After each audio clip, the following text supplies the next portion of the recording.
how to add the SPORE token to Bybit wallet. Now before that, make sure to open the token on CoinGisco and go and open your Bybit wallet. But before that, go to contracts and copy the token address.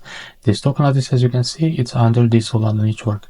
Now after that, go open your Bybit wallet and now log in to your wallet like that.